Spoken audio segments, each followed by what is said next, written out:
March the 1st. So we're gonna get right into it because this video may be long. I may divide it into two parts, but if you hang with me and if it's over 15 minutes long, just hang in there. I try to break it down in sections best way I can. So first thing first, my box has been destroyed because Tristan thought it would be nice to drop his cars into the little opening part, but no fear, not an issue. So I'm gonna show you what I came up with, because like I said in a previous video, a couple of people asked me, did they have to do the box in order to do this? And no, you don't. I mean, if you like me, you like your receipts, you go over and you throw them away. Clothing receipts I kind of keep just because, but if you don't want to keep up with all the receipts, that's even better. You can do a final tally at the end on March 31st. So I wrote some notes down, so if you see me looking down, I just want to make sure that I stay on track. If you want to do it to where you handwrite your stuff in, you can either do it on Excel or you can make a sheet category. And so what I did is I made a sheet, I made a category so I can clip this in my binder that I hold my bills in and stuff. So at the top you can see I wrote bills, groceries, household, eating out, shopping, and I wrote gas. These are the categories that I came up with, because that's basically how my household is ran. For the bills category, that's every single bill that you pay every single month. If you have an extra bill, like if your kids are getting ready for soccer season and you have to buy cleats, not cleats, if you have to pay your dues for that, put that under the bills, even though it's not an everyday bill, but you can go ahead and put that under the bills. If not, you can put that under household, because it's part of the household if all of y'all going into the game. Household categories is anything that you will buy for the house, be it bathroom rugs, be it cleaning products, even personal hygiene items. You just loop it all together: toilet paper, soap powder, bleach, anything outside of food, that'll be for the house as a whole. I'm not saying go get you some body spray, some perfume, and put that on the household. No, that'll be under your shopping part. But if you need body spray or feminine hygiene spray, put it in the household, because it's part of that. Groceries, just what it is, groceries. If you go to McDonald's, that's not groceries, that's eating out. But if you go to the store, so you go run to Walmart and you didn't defrost anything for dinner that night, and you want to go ahead and cook something really quick, and I'm gonna go run to Walmart, get a rotisserie chicken, a big box of mashed potatoes, and some broccoli. Put it under groceries, even though you bought it just that one night. Put it under groceries. And remember what I said before about when I go to Walmart, I separate my items. Sometimes my husband go with me and I take 2 baskets, or I take one of my older kids with me. One is for all the household stuff that we need to stock up on, and the other one is for the groceries. From seasoning to frozen to vegetables to whatever goes into that basket. Even sometimes Tristan little trinkety toys, I put that at the top of the basket with my, I know it sounds like a lot of work, but trust me, it's a method to my madness, and it works, and it helped me be accountable for what I'm spending at the store. So when as I'm ringing up my groceries and I can see my total, say my total hit $250 just in groceries, and I have all this other extra stuff for household, I'll be like, you know what, I don't need them new pack of towels, I can get that later. I don't need this, I don't need that.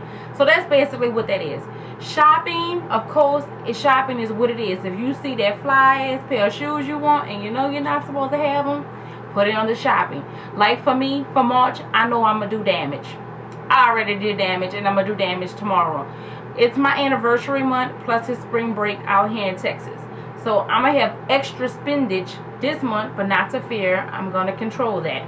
And of course, gas. The reason why I put gas in the category by itself, because between my husband and I, we spend a lot of money on gas, and I try to budget from the previous month how much to put on the side for gas. So, and also on the gas, you can put maintenance, oil changes, buying a new tire, any kind of little pet product, I forgot the word I was using, procedures or whatever, not pet procedures. Any little trinkety thing that you need to do for the vehicle, you can go ahead and put that under gasoline. So like I said before, this is the sheet. I put holes in it.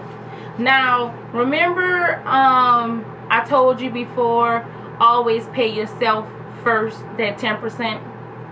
You can do it by the month. You can do it at the end of the month. You can do it by paychecks. You can do it every 2 weeks. However, always pay yourself, either after you pay your bills and whatever left, take 10% of that, or pay it at the beginning. I do it at the beginning because I get more at the beginning in order to put in an emergency fund. Now, far as an emergency fund, say you get injured at work and you don't have short-term disability or long-term disability. Do you have enough money in savings or an emergency fund to keep your household afloat for 2 months, 60 days, 2 months? So I want to give you an example that I came up with. This is just some numbers that I came up with. So on this form, you will see that this is the income, right? This is the income for the month, and this is the bills for the month. So if I subtract the bills from the income, it leaves me with this for the month. So off top, I'm taking 10% out of that. So all I'm basically doing is moving the decimal over and dropping it down. So just moving from one place to the other place. And this is my 10%. This is what I'm left with for the month to get groceries, household supplies, everything, including any little extra activities, or if you find yourself with extra left, just go ahead and put extra money over to the side. Now, with that being said, I know everyone was like, well, but that's for the month. This is just an estimate for you to see, okay, this is what my income is for the month, and this is what my bills are going to be for the month. So it's basically you get a little cheat to see how much you should have at the end of the month.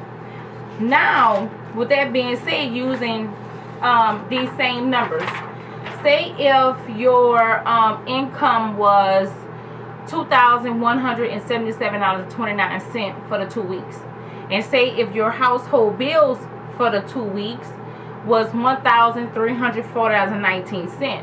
So you would do the same thing. You would subtract the bills, the $1,340, from your income for the 2 weeks. Now what I did was I went on and took 10% from that 2177, which made 10% $217 off top. Took it, it's gone. So they leave you with $1,960, right?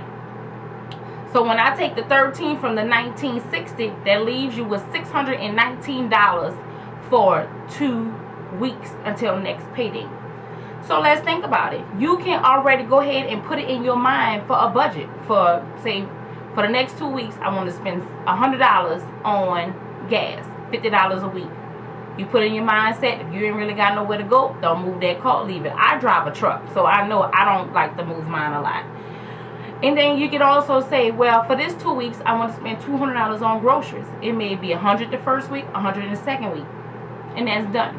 That will leave you with $319.81 for 2 weeks. Just because it's there, don't go and just spend it. Be like, oh yeah, I had extra left over, so I'm going to go ahead and, no. If you have extra and you really don't have much to do, you know, leave it. Let it sit. So also what I want you to do today is log on to your bank account, see how much you starting in with March the 1st. That way you know at the end of the month you should have that plus a little extra, and then maybe you can take from that. So what I did was the money that I brought into March the 1st that I had left, because I didn't spend nothing yesterday, the 29th. So when I checked my bank account, I knew what I have. I took half of that and I already put it over in my emergency fund. No need to touch it, because if I did all right for the 2 weeks and didn't have to touch it, let me go ahead and move it while I'm able to move it.